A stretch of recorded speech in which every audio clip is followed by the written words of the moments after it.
السلام علیکم ورحمۃ اللہ وبرکاتہ۔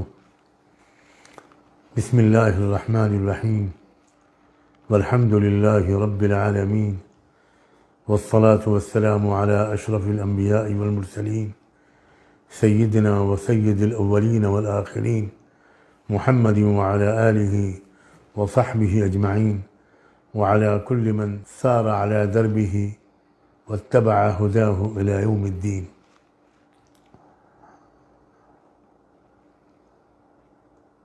حضرات علماء کرام اور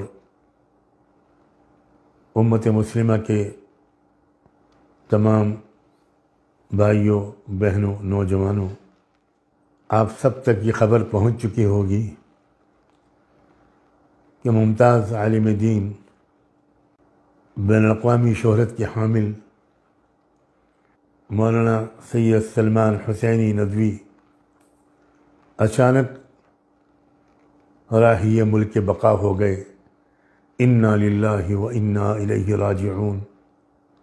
اللہم اغفر لہ وارحمہ وارض عنہ وادخلہ الجنہ ونجہ من النار۔ اللہم تقبل حسناتہ وتجاوز عن سیئاتہ۔ اللہم اعف عنہ وعافہ واکرم نزلہ ووسع مدخلہ۔ آج صبح فجر کی نماز کے تھوڑی دیر کے بعد ہمارے ادارے دارالعلوم امام ربانی کے ناظم تعلیمات مولانا مجیب الرحمن ندوی نے ایک مختصر سا میسیج بھیجا کہ مولانا کا انتقال ہو گیا، انا للہ و انا الیہ راجعون۔ میں سمجھا ہی نہیں کہ یہ کس کی طرف اشارہ ہے، تو میں نے ان کو فوراً فون کیا اور میں نے پوچھا کہ بھئی کون مولانا؟ تب انہوں نے بتایا کہ مولانا سلمان صاحب۔ مجھے سچی بات یہ ہے کہ کئی بار ان سے اسے کنفرم کرنا پڑا، یقین ہی نہیں آ رہا تھا۔ انہوں نے سب تفصیل بتائی تو مجبوراً یقین کرنا پڑا۔ اب تو دل و جان سے دعا ہے کہ اللہ تعالیٰ مولانا کی حسنات کو قبول فرما لے، اور جو علمی فکری غلطیاں ان سے کچھ سرزد ہوئیں اور ہم سب خطا و نسیان کے پتلے ہیں، ان کو اللہ تعالیٰ معاف فرما دے۔ مولانا کی شخصیت کا ایک پہلو بہت زیادہ مشہور ہو گیا، ان کے افکار کا، ان کے خیالات کا، خاص طور پر صحابہ کرام اور بالخصوص سیدنا معاویہ رضی اللہ عنہ کے بارے میں ان کی تعبیرات، ان کے الفاظ، ان کے خیالات، ان کی آراء یہ مشہور ہو گئیں، اور اس کی وجہ سے بہت نقصان ہوا۔ جو فائدہ امت کو ان کے علم سے پہنچ سکتا تھا، اس میں بڑی رکاوٹ آ گئی۔ میرا ان سے بالکل بچپن سے تعلق رہا ہے، ہم ایک دوسرے کے رازدار رہے۔ میں الحمدللہ اس بات کی گواہی دیتا ہوں کہ نوجوانی کی وہ عمر جو اکثر کچھ نہ کچھ غلطیاں کروا ہی دیتی ہے، میرے علم اور مشاہدے کے مطابق وہ اس عمر سے بھی بالکل پاک صاف گزرے۔ نگاہوں پر بڑا قابو تھا اور اپنے نفس پر کنٹرول تھا۔ غصہ ان کے مزاج میں ضرور رہا اور اس کا کبھی کبھی اظہار ہو جاتا تھا، لیکن مجموعی طور پر حسنات کے پہلو بہت غالب تھا۔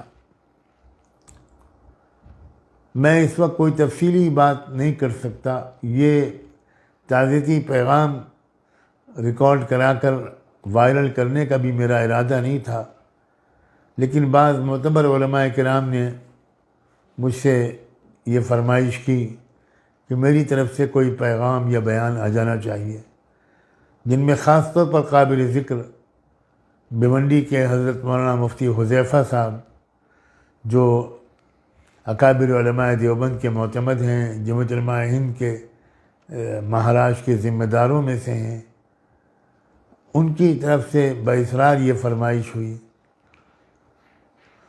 تو میں نے مناسب سمجھا کہ چند کلمات کہہ دوں۔ ایک انسان کے اندر حسنات بھی ہوتی ہیں اور کچھ سیئات بھی ہوتی ہیں۔ ہم لوگ تو خطا اور نسیان کے پتلے ہیں، جیسا میں نے ابھی عرض کیا تھا۔ مولانا کی حسنات بہت ہیں، اور ایک قرینہ ملتا ہے کہ ان کی وفات جس وقت ہوئی ہے، جس طریقے پر ہوئی ہے، مجھے تفصیل یہ معلوم ہوئی کہ رات میں وہ بالکل ٹھیک ٹھاک تھے، عشاء کی نماز سے فارغ ہوئے، عشائیہ سے فارغ ہوئے، آرام کے لیے لیٹ گئے، معمول کے مطابق تہجد کے لیے بیدار ہوئے اور تہجد پوری ادا کی۔ اس کے بعد اچانک ان کے سینے میں ایک شدید تکلیف اٹھی اور چند منٹ کے اندر وہ راہی ملک بقا ہو گئے۔ انا للہ و انا الیہ راجعون۔ آپ اس کو ایک طالب علمانہ سوچ کہہ لیجئے، یا ایک دوست کا حسن ظن کہہ لیجئے، آپ کو حق ہے، مگر میں سمجھتا ہوں جس کا خاتمہ قیام اللیل اور تہجد پر ہوا ہو، اس کے حسن خاتمے کی ہم کو امید رکھنی چاہیے۔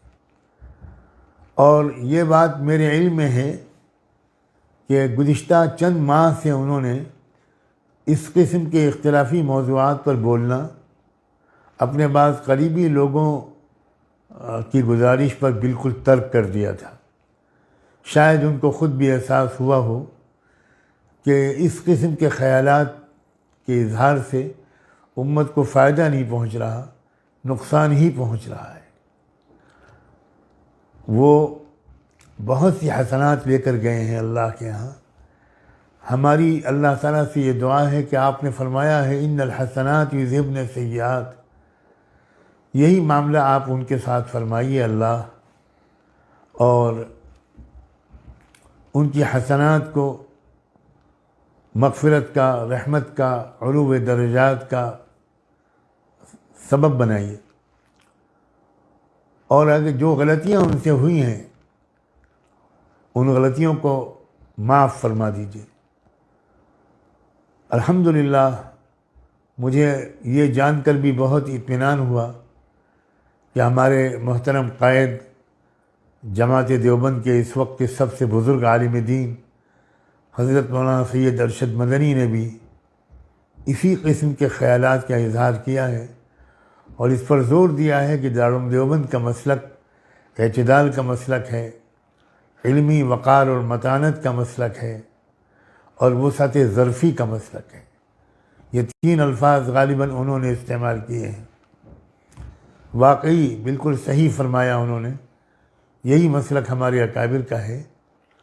ہم مولانا سلمان صاحب کی ان آراء سے متفق نہیں ہیں جن سے جمہور علماء کو اتفاق نہیں ہے، اور ان کی ان حسنات کے بہت قائل ہیں جن کا ایک زمانہ گواہ ہے، اور میں خاص طور پر ان کے قریبی ساتھی ہونے کی حیثیت سے ان کی بہت سی حسنات سے واقف ہوں، اور اللہ تعالیٰ سے یہ دعا کرتا ہوں کہ اللہ ربنا اغفر لنا ولاخواننا الذین سبقونا بالایمان ولا تجعل فی قلوبنا غلا للذین آمنوا۔ اس پر بھی بہت زور دے کر دعا مانگنے کی ضرورت ہے کہ ولا تجعل فی قلوبنا غلا للذین آمنوا، آمین برحمتک یا ارحم الراحمین۔